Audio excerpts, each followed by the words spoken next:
Here. We're getting Assalamu alaikum, Fazal here.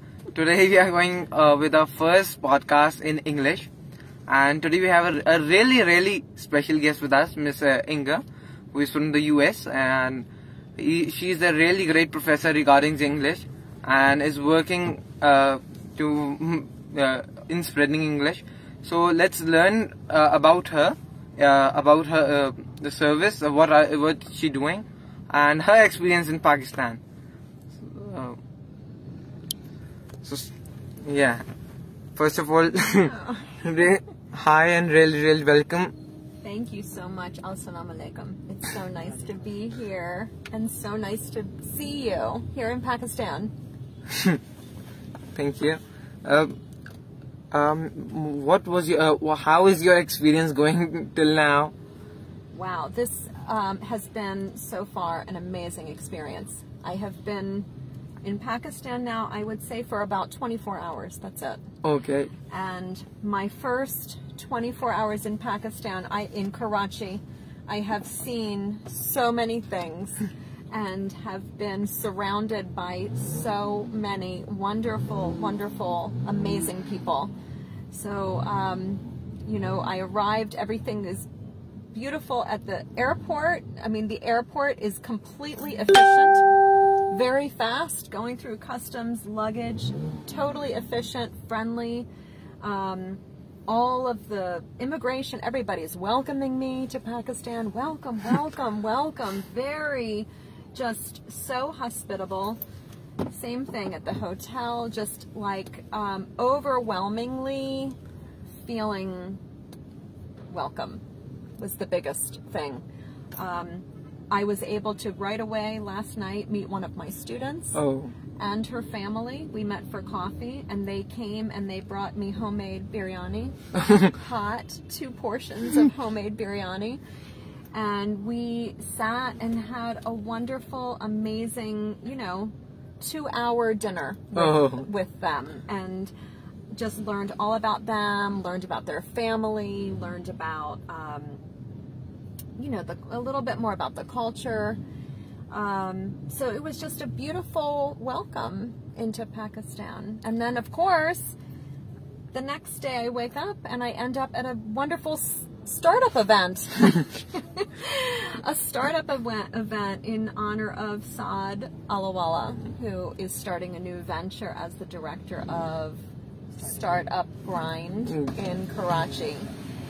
So I was invited to attend and just was overwhelmed again by the Pakistani people, right? By the professionalism, by the warmth, by how well all of the people who were part of the startup, all of them, how much just so poised, so welcoming, so smart, so academic, just true leaders, true global leaders.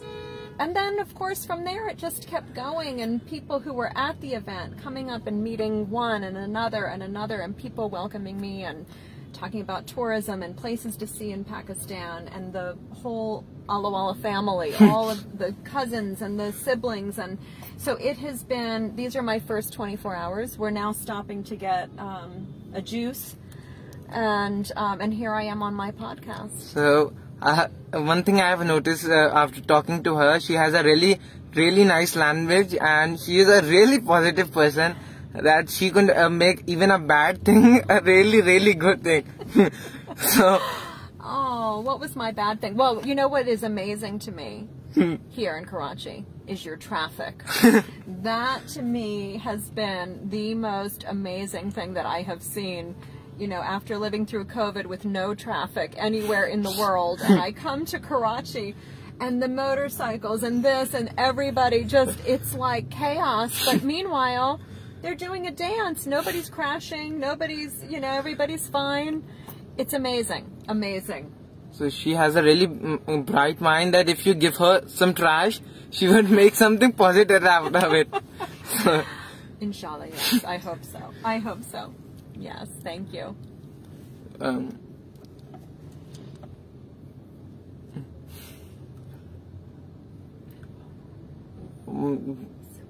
talk about English. Yeah. Right? Yeah. We're going to talk about English. This is a really amazing interview because you're conducting this whole interview. Sorry, I'm really not good in English and conducting interviews. He is very good in English, and I'm just going to say that this takes a lot of courage for you and strength for you to be able to do this in English. And for that, I'm so proud of what you're doing right now. So you're doing great. Much better than I could be doing in Urdu. Thank you. So, yes, I do. I teach English. I teach English to university students. I teach English to younger students in helping them to live to their potential, to have more opportunities around the world, to be able to connect. After talking to you, I have seen that you have learned several languages. So first of all, what motivated you to learn so many, and what would you recommend to others? Because whenever I think of learning a language, it is a big challenge. Yes, yes, that's really true. Well, I've always loved travel, and I've loved cultures. My mother is from Germany, and my father is American. So I grew up already speaking German and English. So that was two. And then I had traveled back and forth to Germany and Europe my whole life. So I learned very early about all of these different cultures. Germany, France, you know, all of these different, Italy, and different ways of living, that I understood that the only way that really we could understand a culture is to be able to communicate with the people. Thank you. We just got smoothies. And so for that reason, I realized that is that's the connector to really understand people and to really understand their culture. You have to be able to speak to them. So personally, I also love to learn languages. So it is a bit challenging, but what would you recommend? What should I try to do? Just surround yourself with it as much as you can. Have as much as you can in English. Listen to English movies, watch English movies, have English on. If you can speak to people in English, try. It's very difficult when you're living in a non-English speaking country. Now, right? English is a bit common in this area. We get to learn it in the school. We can speak it in the workplace. But new languages such as Spanish, there's no roots, no thinking of it. So, as a learner, what would you recommend me to do? Same thing. Same thing. You have to create that environment. You have to create. So if I want to learn Urdu at home in America, I will need to create a whole environment of Pakistani movies, of Pakistan, you know, whatever I can that has Urdu. I have to have books. I have to have, just try as much as but mostly listening, right? If I listen to people speaking it, Meri Naam, right?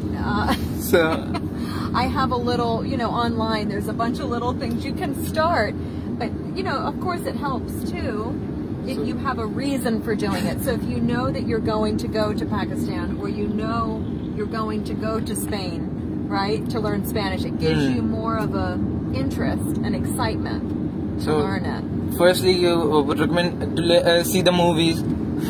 They are not only time wasters. Yeah, right, exactly. It's not only time wasted. And even your video games. Let me tell you something crazy about video games. Okay? I'm not a big video game person. Okay. However, I have some students who have come to the United States with almost perfect English. Oh. And I ask them, how did you learn English so well? Like your other classmates from Saudi or whatever country have their English is not like this. What did you do, right? What did you do that was different? And some of them, honestly, said that they got it through video games. Because they played video games so often with so many people from around the world that they would have to communicate in English, that by the time they came to the U.S., they were able to, it wasn't a problem. So, this is a message for my parents. It's not, so if you're playing your video games in English, right, it will help your language instruction. So the key also with learning a language, what I find, is to make it fun. right? Make it fun. Like, don't make it a punishment. And to sit and learn grammar and this, and it becomes a punishment then, and you don't want to do it. But if you make it fun in things that you're already doing, so if you do play video games, okay, then just bring in more people where you have to speak English with them, right? Bring in some players from a different country and play with them regularly, and you'll have to speak in English. So you're kind of doing those two I would be bound first. Right? Yeah. So that's a good way to do it, isn't it? Right? So anyway, I do have students, and that's by the time they came to the U.S., that's how their English was really good. Now.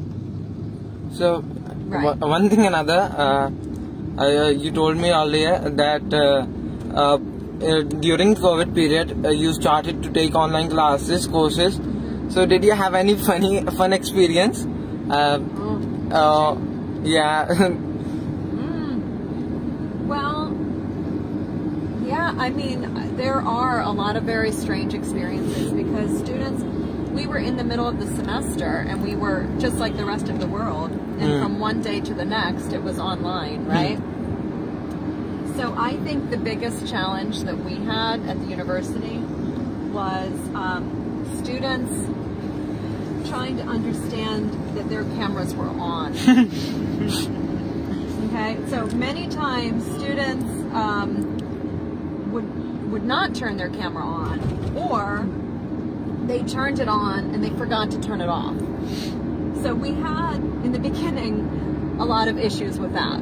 So there were cameras that were on that should not have been on, that we had to go through a lot of procedures at the university to teach students, like, okay, this is appropriate and this is not. So even like, for example, mothers, mothers were now home with their babies, right? And so some of these mothers had infants and had to breastfeed their babies, and so they were in class and nursing their babies, and the other students are there, and they're kind of like, okay. So these were some experiences that were very unexpected, right? And things that you can't really, I think now people are more used to it, but this is really when we did the first switch, was a big, right? People, they didn't think about it. They didn't think their cameras were on. So now it's a hard time to have people turn their cameras on at all. Most people now don't turn it on because they realize they can be playing video games instead of, right? So now it's the opposite. But, I have to say though, personally, I still prefer face-to-face. I think that there's a connection that you can make with a person when you can look into their eyes and you can talk to them. There's a connection that you can make that is very difficult online. This is my own opinion, and I have not yet been able to figure out how to reach my students in the same way online as I was when we were in person. It's a different relationship. So connection has been lost? Yeah. In my opinion, it hasn't been lost, it's just lessened. Like, I feel like I play a different role to them. I'm more of just their teacher, rather than when we were all together in the classroom, we're more of a family, and I'm more of, like, I don't know, their mentor, their role model, really to help them, each one. But when you're online, it's more like business. They log on, they do their class, they log off, right? So the relationship is different. And I feel like in order to develop those relationships, you need the face-to-face, right? Like even this, I mean, did I meet you online? Maybe before, maybe I did, maybe I didn't. But to meet face-to-face, then you make the connection, in my opinion, right? So I think that's one of the biggest things that has changed with the online learning. So I'm hoping soon we'll be back in person. So I would really love to thank for all the kind words and things you shared. Really fun experience. First experience. Hopefully in future we'll do something new. So really thank you. Thank you so much. What an honor. I mean, this is all a part of my first 24 hours of Pakistan. So thank you. meeting you. Good luck to you. Bye bye. Bye.